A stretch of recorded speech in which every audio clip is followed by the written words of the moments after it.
Welcome back to National Report. Reverend Raphael Warnock, the Democratic candidate for one of the U.S. Senate seats in Georgia, made some comments about race which have resurfaced. Take a look.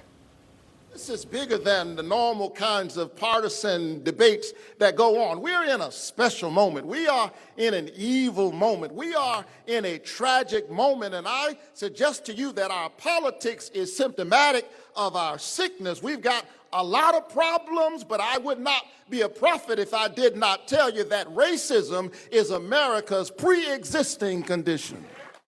And joining us now is Bishop Aubrey Shines, author of the book 8 Questions About Race, a Pastor Responds to Black Lives Matter. And we'll also bring in our panel, and they will react. Bobby Eberle, a PhD, president and CEO of GOPUSA.com and host of the 13-Minute News Hour, and Mark Williams, a congressional chief of staff for GOP members. And what do you guys think it means? And I'll start with you on this one, Bobby. What do you think Warnock means by this comment, and what impact will this resurfaced video have on his chances of winning the Georgia runoff? Well, you know, this is Jeremiah Wright all over again. And I mean, it couldn't have happened at a better time, because what it's going to do, how it's going to affect the runoff, is emphasize and just, you know, duplicate what happened nationwide. I mean, there was truly a red wave that the media does not want to cover. And what we see now in Georgia is him making statements that the rest of the general public turned away from. They said, we don't want that. We don't want the AOC Green New Deal or this far left rhetoric and policies. And wow, if video after video comes out, and he is like the poster child of this. I think David Perdue said the other day, AOC, please come down to Georgia, campaign for this guy. I think it would be great, because the more he speaks, the more these videos come up, it shows how far left he is. And that is one thing the 2020 election showed us beyond a shadow of a doubt, as the American people do not want that. They will not vote for it. And I think Loeffler wins.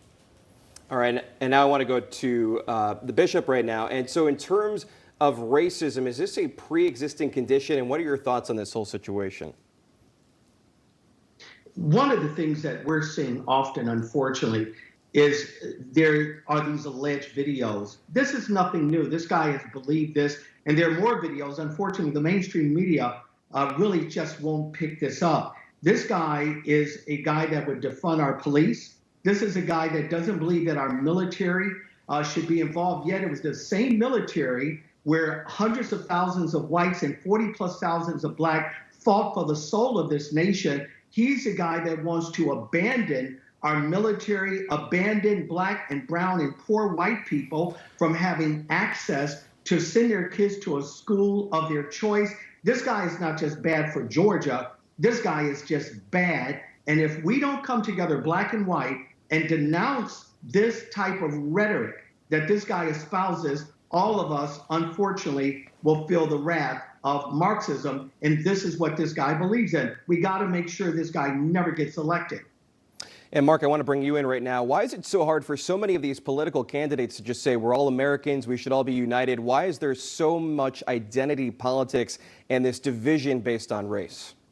Well, I mean, that's what the Democrat Party is all about right now. You know, they want to drive the wedge between Americans. And I find his comments, you know, really unfortunate. But I will say these candidates in Georgia are going to be more under the microscope than they have to date, and I think that's a good thing. We will see, you know, how far left they actually are. I think they were able to fly a little bit under the radar with the presidential election overshadowing them, and so the more light that's kind of shown on what kind of candidates there are down in Georgia, I think the better off it is for the Republican candidates to win, which I think they actually usually do.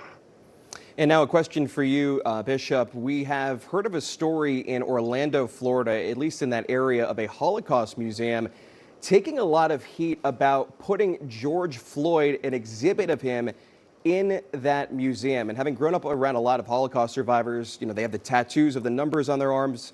They had to get in those trains. They had awful situations they had to deal with. And obviously, you have this police brutality situation, or, you know, in that sense, Floyd was, you know, acting up a little bit. So there is a dispute there. But what do you think of this mixture, this blending of all these different events? How do you equate the Holocaust to George Floyd and some of these other instances we're seeing here in the U.S.?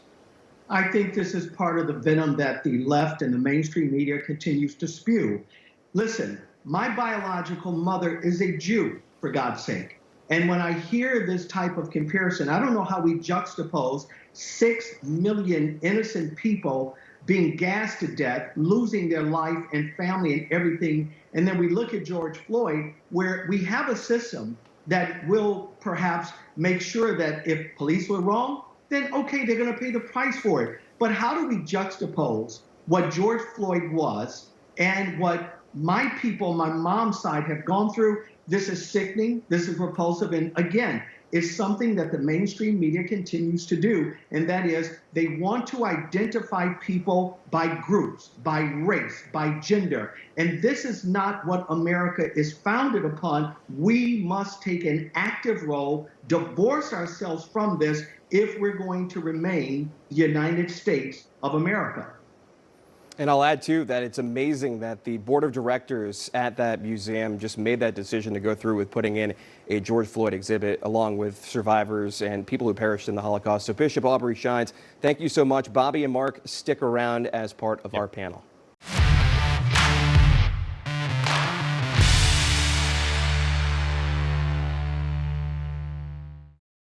Okay, friends, thanks so much for watching. And before you go, please hit that subscribe button, hit that bell so you'll be notified. And here's a special video just for you so you can watch even more of the 13-minute news hour. And don't forget to check out GOPUSA.com for the best in conservative news and commentary. We'll see you next time.